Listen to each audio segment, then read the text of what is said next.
neste momento, Deus, através desta emissora, leva até você mais um programa de fé, com hinos, orações e uma palavra poderosa a seu favor.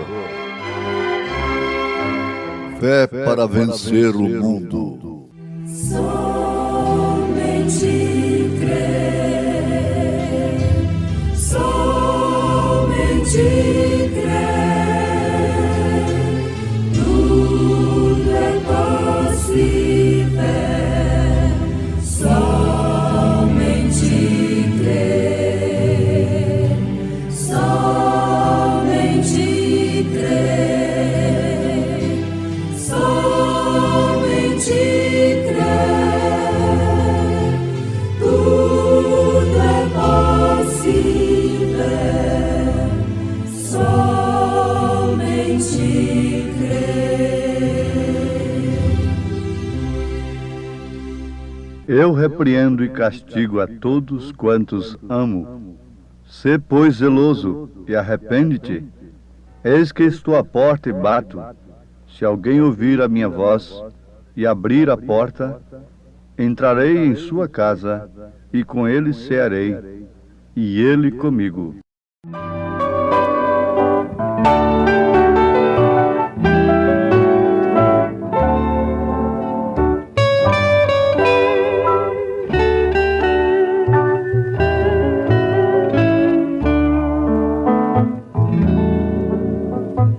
Grande é seu nome, maravilhoso, bendito nome, Jesus, Senhor, Rei poderoso és, Jesus, meu mestre, maravilhoso,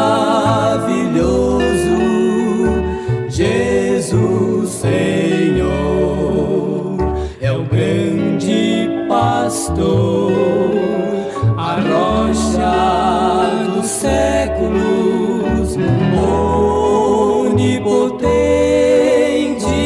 és,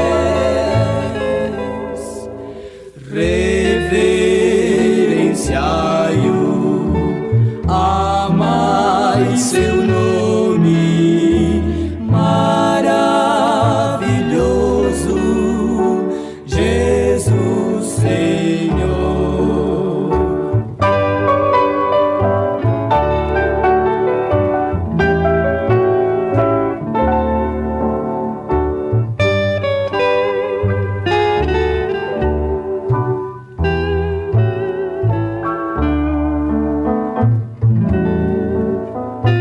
Grande é seu nome, Deus poderoso, de amor infindo, Jesus, Senhor, meu Pai celeste, Jesus, meu mestre, maravilhoso, Jesus, Senhor.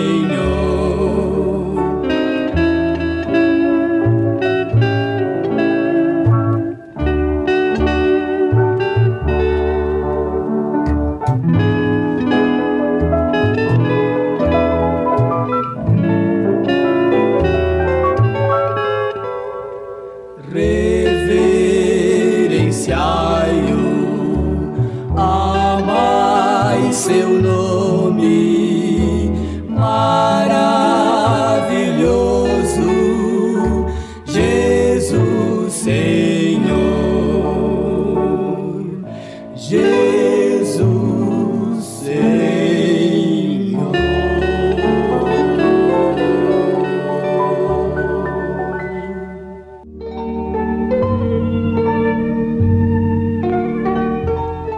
Porque a profecia nunca foi produzida por vontade de homem algum, mas os homens santos de Deus falaram inspirados pelo Espírito Santo.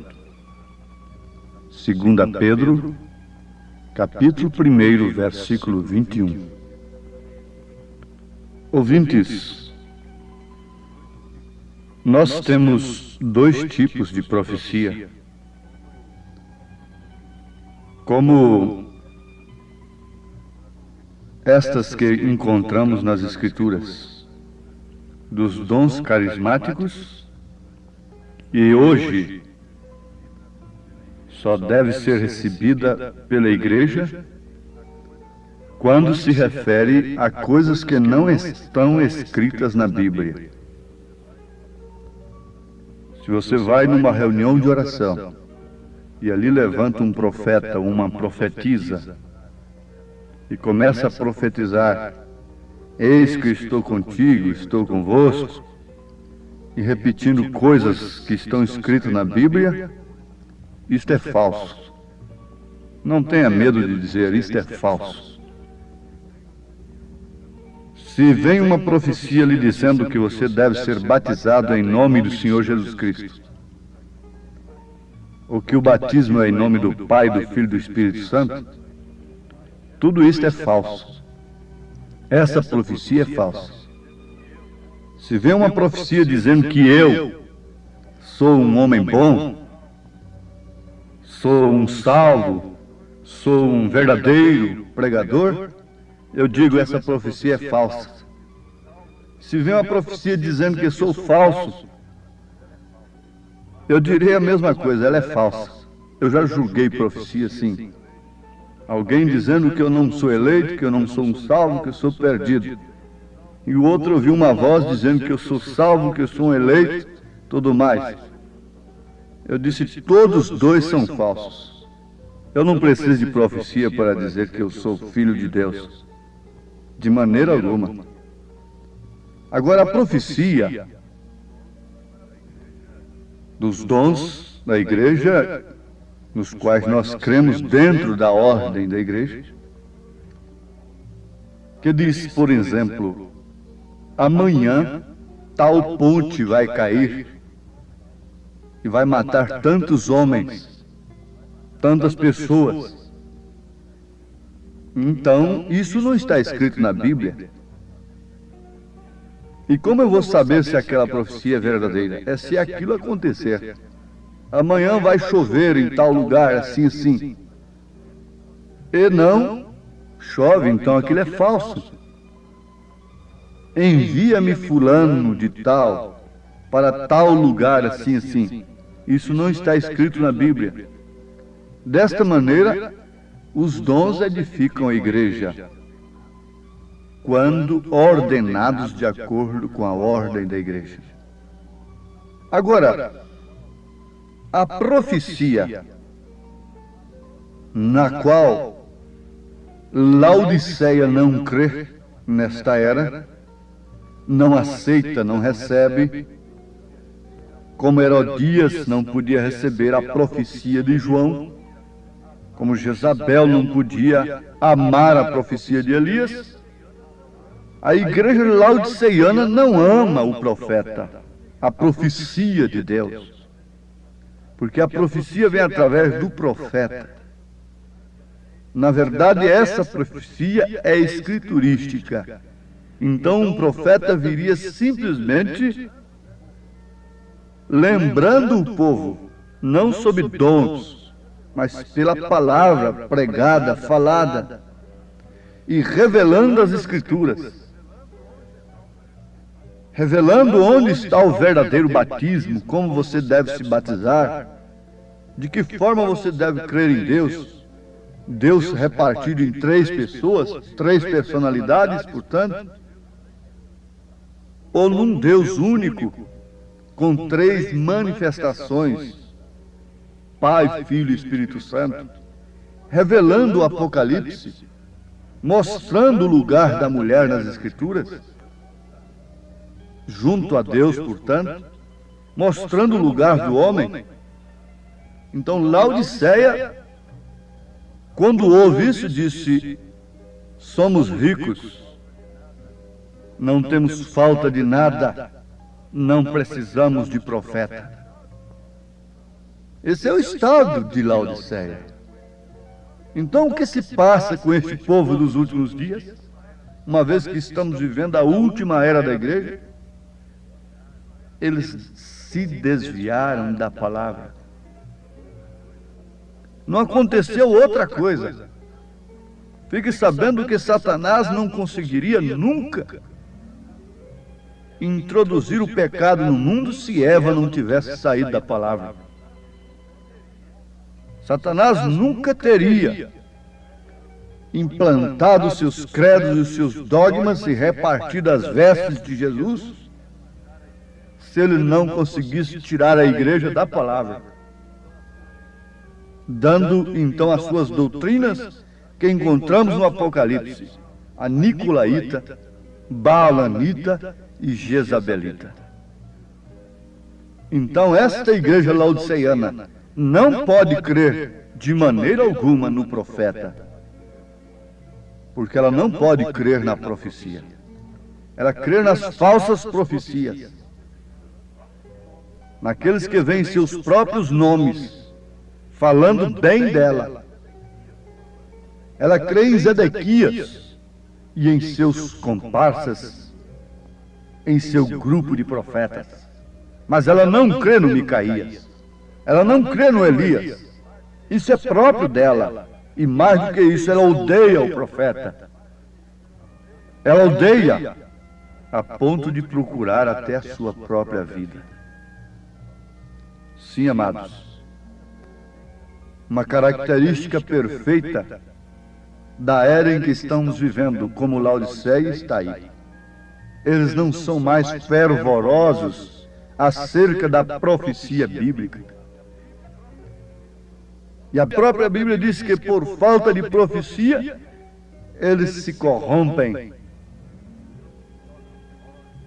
Então se tornam mornos quanto a ela, quanto à profecia. Eles são diligentes. Eles não são mornos em relação ao serviço natural que tentam prestar a Deus. Trabalham dia e noite. É por isso que nós precisamos de um profeta para enxergarmos estas coisas. Eles não são mornos, frios, em relação ao serviço a Deus. Caim era um homem quente no culto. O culto dele foi muito mais trabalhoso. Teve muito mais arranjo do que o de Abel.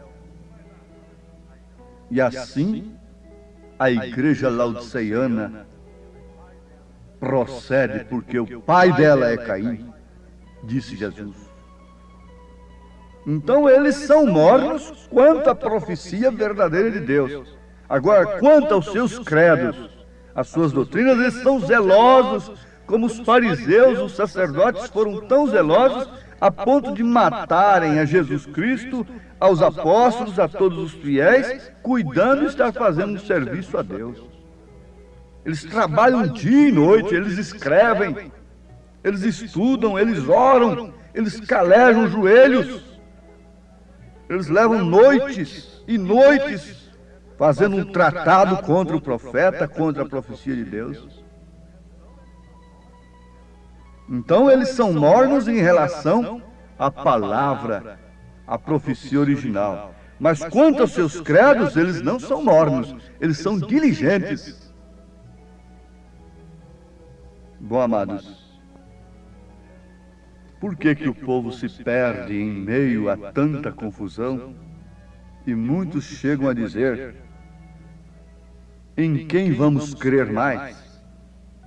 Se cada uma dos milhares diz que está com a verdade. Dizem, todas as religiões são boas.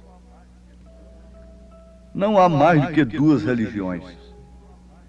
Você assustou? Sim, não há mais do que duas. Uma verdadeira e outra falsa. Se esta falsa está subdividida em títulos e mais títulos e tudo isso, uma mais velha, outro mais novo, outro renovado, outro daqui e dali, isso não importa. Mas só existem duas.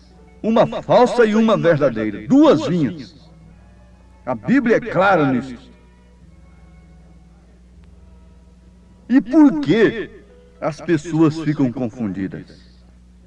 Na verdade, está escrito que seria posto em Sião uma pedra de tropeço e uma rocha de escândalo, mas aquele que nela cresce não seria confundido.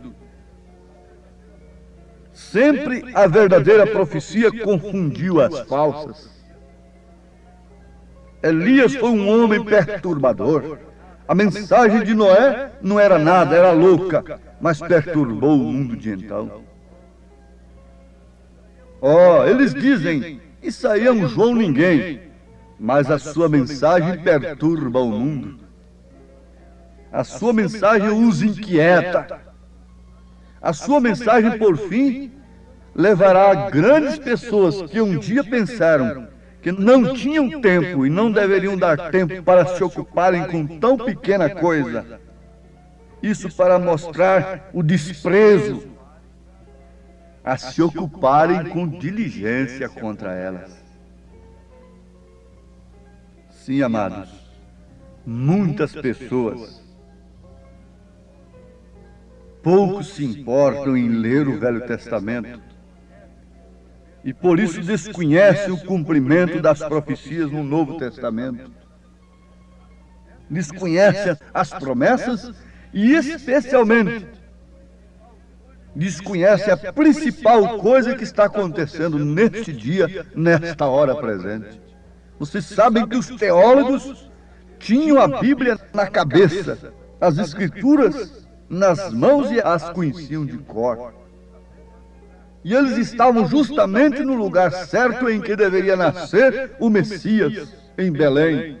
E quando Herodes inquiriu deles, eles sabiam perfeitamente, com sabedoria intelectual, literária e intelectual, que o Messias deveria nascer em Belém, mas somente 3 pastores revelados tiveram uma estrela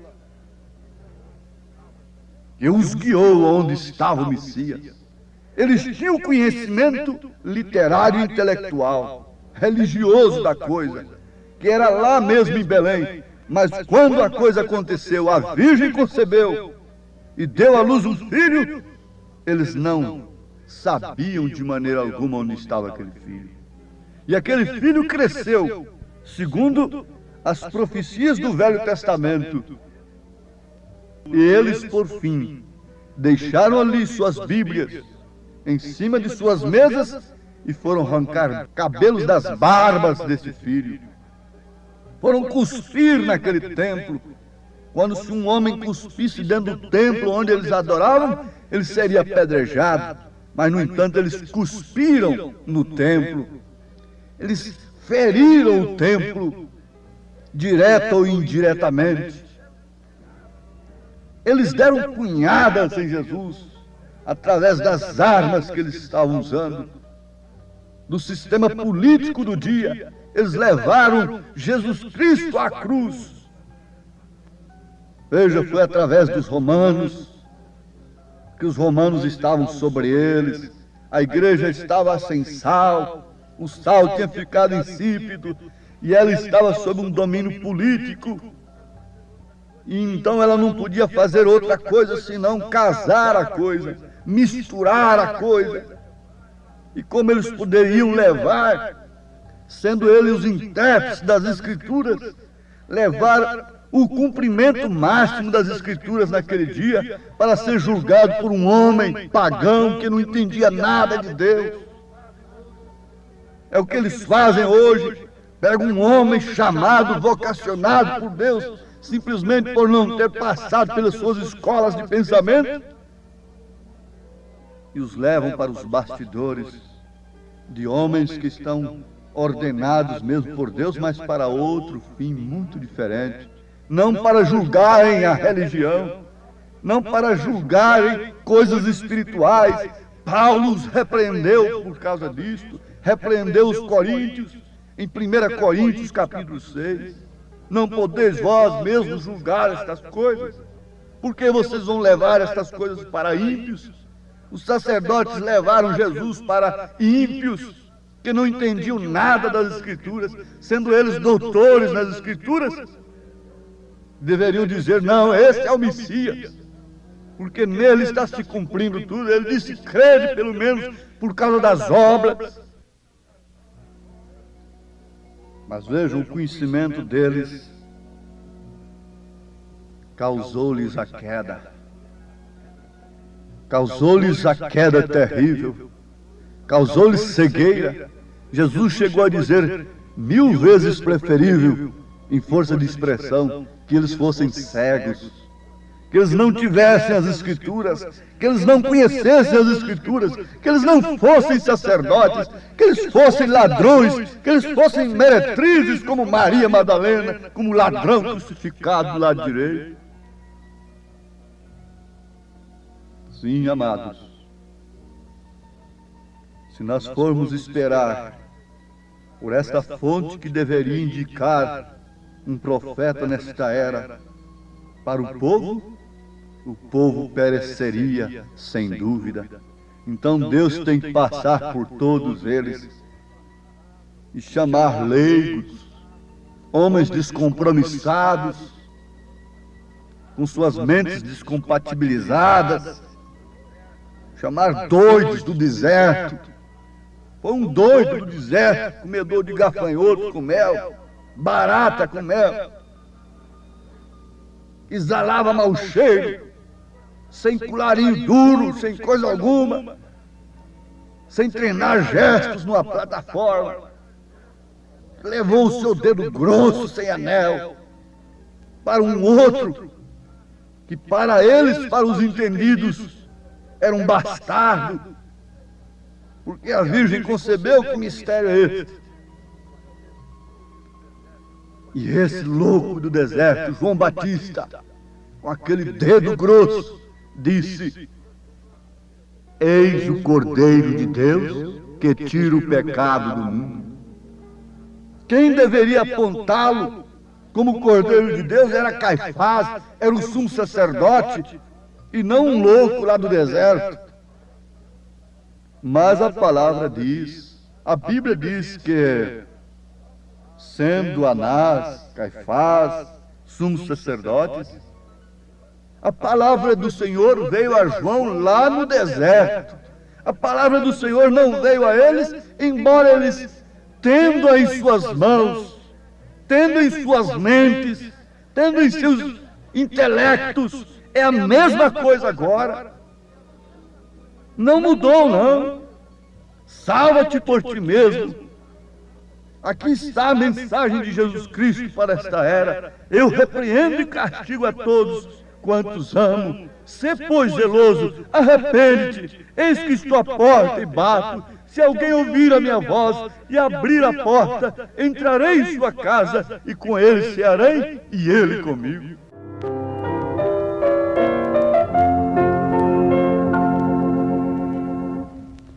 Amigo, considera grande dor quando na cruz sofreu teu Salvador, e no madeiro a maldição levou, trazendo salvação ao pecador. Olha pro Gólgota, eis o Cordeiro de Deus que tira o pecado do mundo. Por nós morreu. Olha pro Gólgota. Você crê na profecia, você crê no profeta. E nesta hora isto é uma obra do Espírito Santo. Se ele tem falado ao seu coração, diga ao Senhor Jesus, eu creio, Senhor. Eu creio de toda a minha alma, de todo o meu coração, que há profecia revelada nas Escrituras para mim, individualmente, nesse instante. Em nome de Jesus Cristo. Amém.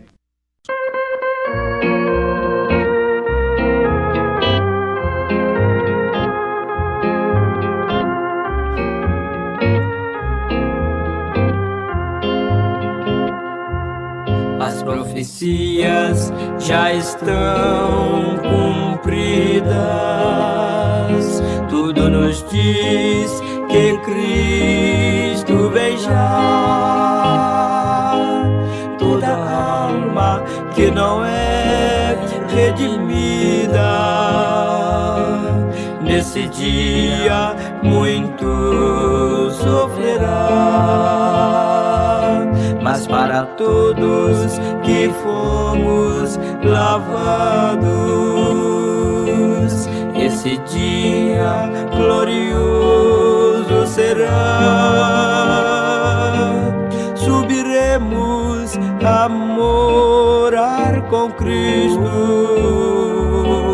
por toda a eternidade.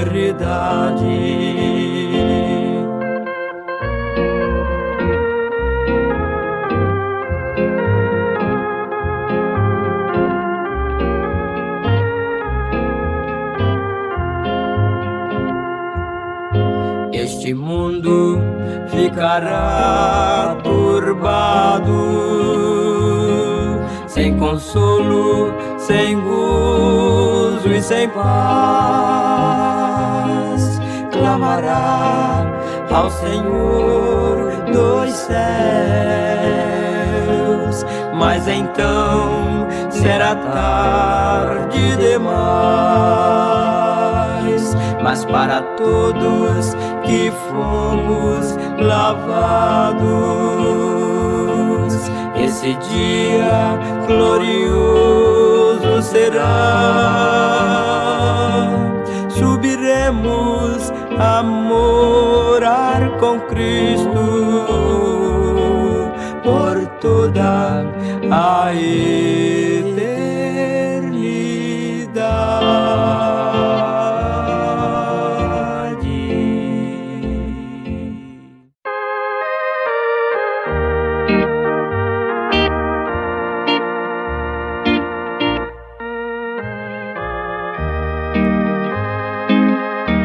Jesus divino,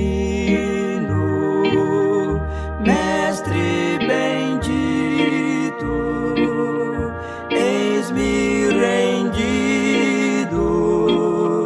ante teus pés. Venho louvar-te com gratidão. Teu amor sem igual me ha dado a paz que no mundo não há. Com todo meu coração, e do meu canto, pois te amo, meu Senhor, com que pagar-te? Pois lá no céu, onde tu reinas e nele habitas, vou contemplar teu rosto belo. Que nobre amor, contigo estarei gozando também pelos séculos. Amém. Com todo meu coração, te dou meu canto, pois te amo, meu Senhor, com que pagar-te? Seguir-te quero, bom Salvador, pois quero chegar naquela mansão onde morais, Senhor, onde morais, Senhor, onde morais, Senhor.